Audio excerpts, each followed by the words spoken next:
This is the very type of scenario that keeps me up at night. The idea of a sudden data center crash is a constant concern to Sonia Christian, the Chief Information Officer at West Georgia Health. Her data center is becoming more crucial as doctors turn to computers rather than charts for medical information. It's a fast, efficient system until the unthinkable happens. And 911 was a big wake-up call for us. In 2005, when Hurricane Katrina hit our southern coast, Mississippi Gulf Coast area, that was a big wake-up call. In fact, Christian was working at a South Louisiana hospital when Hurricane Katrina hit. And so we were without outside communication from a data perspective for about 6 weeks. So during that time, we were blind to our health information system. As the 2015 deadline for switching to electronic medical records nears, Christian and others like her realize losing data is no longer an inconvenience. A loss of revenue.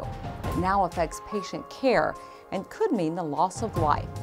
If that system is down for any period of time, you're compromising your patient. With everything from medical histories to patient dosing to drug allergies now online, data centers are storing an ever-increasing amount of vital information, yet they will always be vulnerable. In fact, the most common cause of data center crashes is simple human error. Human error is the primary cause of most data center crashes. I believe the industry figure is somewhere between 90 and 95% is caused by human intervention, essentially. In addition to human error, floods, natural disasters, even power outages can result in catastrophic losses.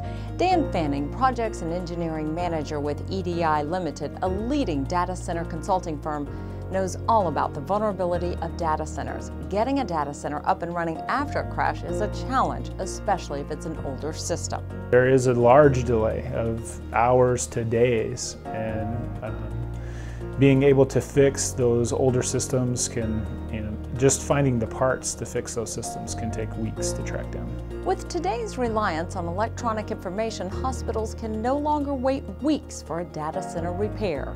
And if we lose any of our critical systems, then we seriously impact patient safety by introducing a variation in the way that our caregivers provide care. It's that lack of efficiency during data center downtimes that also concerns Jeremy Gilbertson, Vice President of EDI's data center practice. So much of the technology runs through the data center, patient records, operating systems, pharmaceuticals, billing, all that stuff comes through the data center.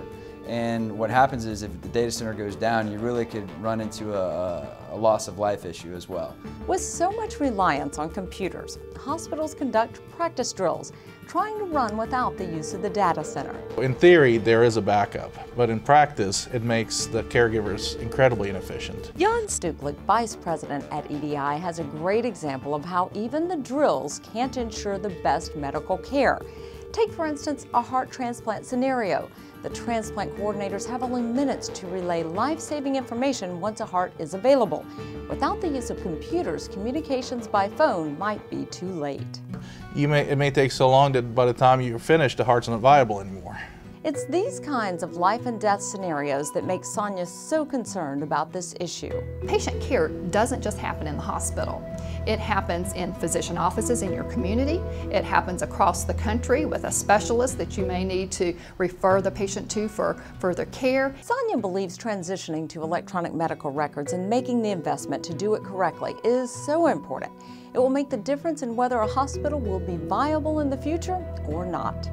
And in fact, I would say that you're probably signing the death certificate on your particular organization if you don't choose to step forward in a proactive way. She points out that with reduction in payments from federal programs, hospitals will start losing money if they don't meet the deadlines for meaningful use of electronic medical records. When you hit 2015 and you have not met your meaningful use guidelines, you get a hit of about 2% per year on your overall payments from Medicare and Medicaid.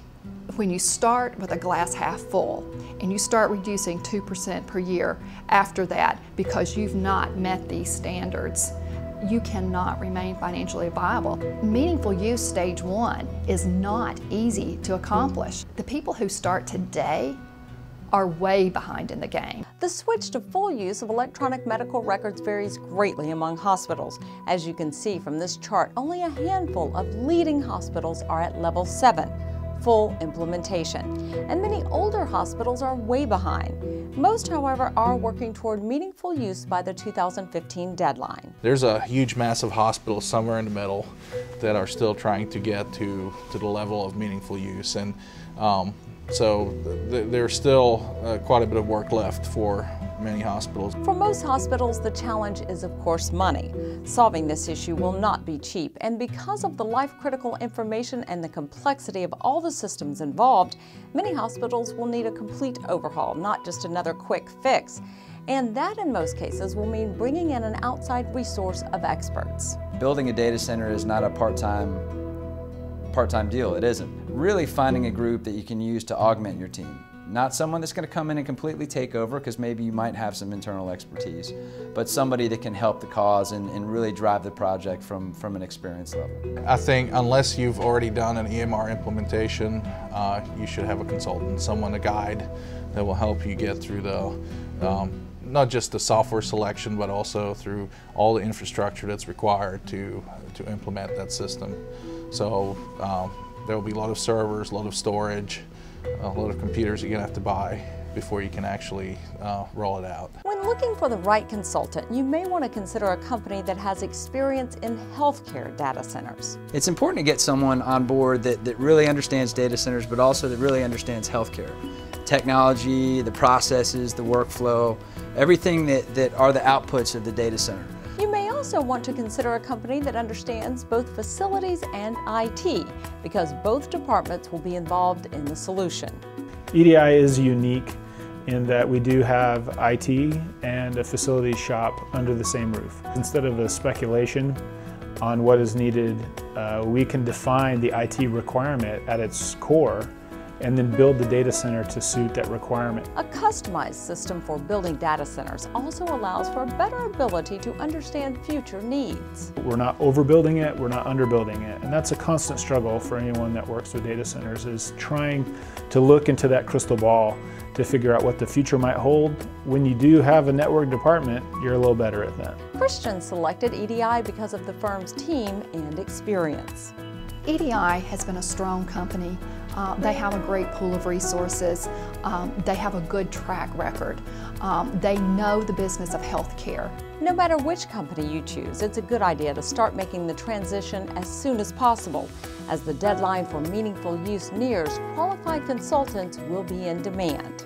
What we don't have in place is enough talented, trained implementers who can come in and meet the needs of all of these organizations at the same time. The good news is, once you get a new, up-to-date system, it will allow you to become more efficient clinically and financially. But once you get that process done and you have an infrastructure that will allow you to incorporate change and allow you to do it in an efficient manner, will really set you up down the road to be able to do great things. There are tangible, immediate benefits that you can realize once you have the electronic medical record.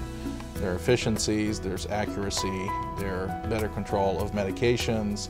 So there are benefits you will realize immediately, not to mention the rewards and lack of penalties for Medicare. Keeping up with the requirements for electronic medical records is a huge challenge for hospitals across the country. Making the switch and using the right company for help will be a critical decision for healthcare providers as they look to the future for safety, employee satisfaction, and business efficiency. Some experts feel it can mean the difference in viability for the future. So, if this happened in your hospital and your data center crashed, would you be prepared?